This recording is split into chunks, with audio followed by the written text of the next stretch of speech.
আমাদের প্রেস ক্লাবে 19 জন সদস্য আছে। সাংবাদিকতা যে শুধু একটা পেশাই না, এটা আবার হচ্ছে একটা নেশার মতো। তো আমাদের যে যারা নব্য যোগদানকৃত সাংবাদিক এবং এই প্রেস ক্লাবের অন্যান্য সকল সাংবাদিক, তারা সমাজের সুন্দর দিকও তুলে ধরবে। কারণ শুধু অসুন্দর তুলে ধরলে হবে না, অনেক ভালো কাজকে প্রমোট করতে হবে। সাংবাদিকতা একটা মহান পেশা। আমরা ছোটবেলায় পড়েছি যে কি অসির থেকে মসির শক্তি বেশি। এই মসি হচ্ছে লেখনী, এবং সারা বিশ্বে এটা স্বীকৃত যে প্রচার মাধ্যমটা হচ্ছে একটা রাষ্ট্রের চতুর্থ স্তম্ভ। সাঘাটা প্রেস ক্লাবকে কি আরও এক নতুন মাত্রায় নিয়ে যাবেন, আমি এমনটা প্রত্যাশা করব। আপনাদের যে ঐক্যবদ্ধতা, আপনারা শীত বস্ত্র বিতরণ করতে চেয়েছেন, আপনাদের সাধারণ মানুষের যে সহানুভূতি সেটা প্রকাশ পেয়েছে।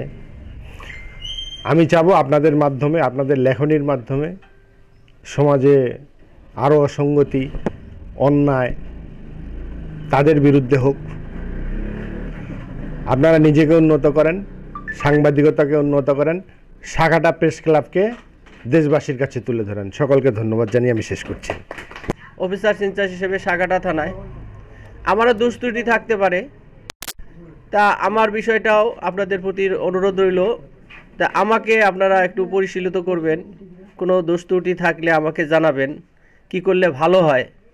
আমার খালি ভালো দিকগুলোই যে বলবেন তা না, আমার কোন দিকটা খারাপ আছে বা কোন দিকটা করলে একটু ভালো হয় সেটা আমাকে ব্যক্তিগতভাবে বললে আমি ইনশাল্লাহ যেন এটা শুধরায় নিতে পারি এবং সুশৃঙ্খলভাবে চলতে পারি। হ্যাঁ, তো এই জন্য আমি আপনাদের সহযোগিতা কামনা করছি। আর এই সংক্ষিপ্ত আলোচনা আমি বেশি কিছু আজকে বলবো না।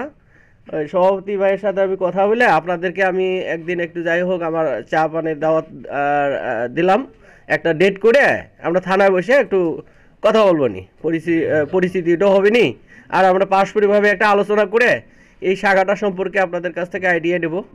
হ্যাঁ, এবং আপনারা আপনাদের সুবিধা অসুবিধার কথাগুলো একটু আমাকে জানাবেন, কীভাবে আমি চললে বা চালাইলে ভালো চলতে পারবো, আমাদের এই উপজেলা প্রশাসনটা ভালো থাকবে, শাখাটা ভালো থাকবে, সে বিষয়ে আপনাদের পরামর্শ কামনা করে আজকে আপনাদের সুস্বাস্থ্য এবং মঙ্গল কামনা করে আমার বক্তব্য শেষ করছি।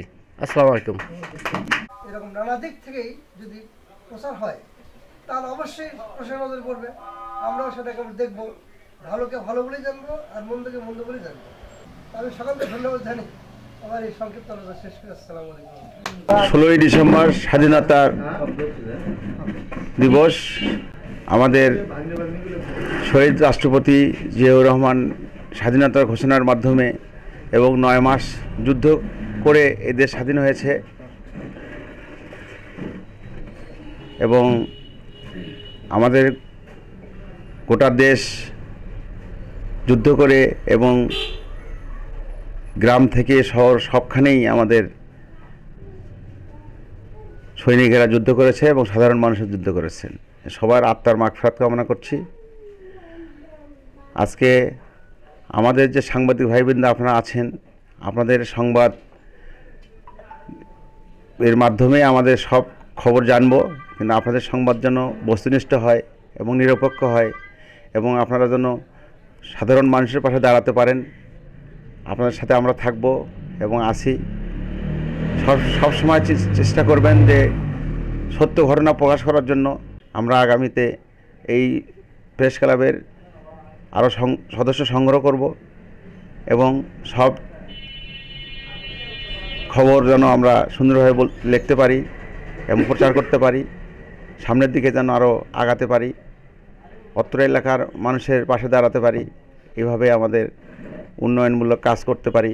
সে খবরগুলো আপনারা সঠিকভাবে প্রকাশ করবেন এবং দুঃখী মানুষের পাশে দাঁড়াবেন। সব মিলে আমরা চাই আপনাদের উন্নতি এবং শুভকামনা। এই বলে আমি আমার সংক্ষিপ্ত বক্তব্য শেষ করলাম। আসসালামু আলাইকুম। যে আমি একটা দায়িত্বে আছি, হয়তো দুদিন পর থাকবো না, কিন্তু আমি চাই যে গঠনমূলক কিছু সৃষ্টি করা, আমরা যা আছি সবাই একতাবদ্ধ থাকব, একতাবদ্ধ হয়ে কাজ করব, এই একে অপরের পরিপূরক হিসাবে কাজ করব। কোনো নিউজ সেকশনে যদি কখনো কোনো সমস্যার সম্মুখীন হয় সেটা আমি দেখব। সেবামূলক কার্যক্রম যদি আমরা করতে থাকি, এই যে তারা বক্তব্যের মাধ্যমে সেটা প্রমাণ করলো, আগামীতে মানুষের, গরিব মানুষের বিভিন্ন কার্যক্রম আমরা হাতে নেব, তাহলে এই প্রেস ক্লাবকে ভালোবাসবে, এই প্রেস ক্লাবটা দীর্ঘস্থায়ী হবে। তা আগামী দিনগুলোতে আমরা চাবো আমরা ভালো কিছু আশা এই প্রেস ক্লাবের পক্ষ থেকে। যেহেতু আজকে আমরা আমাদের এখানে পেয়ে অনেক অনেক খুশি, আনন্দিত। আমরা এরকম সুযোগ সুবিধা কোথাও হয় না, একসঙ্গে সবাইকে পাওয়া অনেক ভাগ্যের ব্যাপার। তা আজকে আমরা ভাগ্য আমাদের ভালো ছিল বিদায় আমরা আপনাদের পেয়ে কৃতজ্ঞতা প্রকাশ করতেছি আপনাদের প্রতি। আমার মূল কথা যেটা হচ্ছে, স্যার আমরা মাঠ পর্যায়ে কাজ করি। আমার ব্যক্তিগত জীবনের কথাই বলি, পড়াশোনার ফাঁকে ফাঁকে আমি প্রায় 8 বছর থেকে সাংবাদিক জগতে আছি।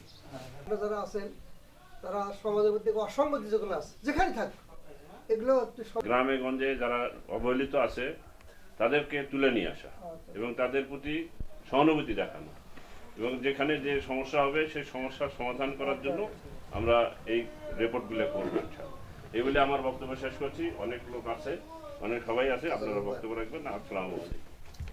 সেটা হচ্ছে এই যে গাইবান্ধা যে আমাদের লোকাল যে পত্রিকাগুলো আছে, দৈনিক ঘাগর, জনসংকেত, দৈনিক ভরসূর্য ছিল এক সময়। আমি 2000 সাল থেকে এই যাত্রায় পদযাত্রা করি। 2000 সাল থেকে আমি লেখালেখি করি। 98 সালে এসএসসি দেওয়ার পর 2000-এ যখন এইচএসসি দিই, তখন আমার একটা শখ ছিল কি, অনেকেই কম্পিউটার শিখেছে, অনেকেই এটা শিখেছে সেটা শিখেছে, আমার শখ ছিল যে আমি একটু সাংবাদিকতা করবো। 2000 সাল থেকে আমি এই 2024 সালের মধ্যে মাঝখানে একটু বিরতি দিয়েছিলাম, আর এখানে আপনাদের এখানে নতুন সদস্য হিসেবে যোগদান করেছি। তো আমি আপনাদের এখানে আসা মানে কি, মানে মেঘ না চাইতেই বৃষ্টি। আপনাদেরকে দেখে আমাদের খুব ভালো লেগেছে, এবং এই আয়োজনের কারণে সবার প্রতি রইল আমার পুনরায় আবারও আন্তরিক অভিনন্দন ও শুভেচ্ছা। সংক্ষিপ্ত বিসমিল্লাহির রহমানির রহিম।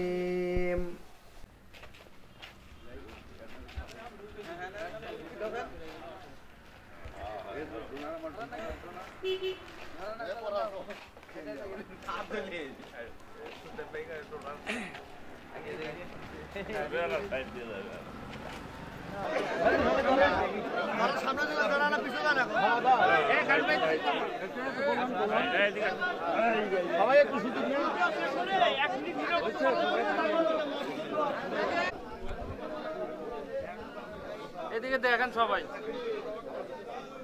আর অল্প কিছুক্ষণের মধ্যে আমাদের সকল শহীদদের প্রতিশ্রদ্ধা জানিয়ে নিরবতা শুরু হবে। আমি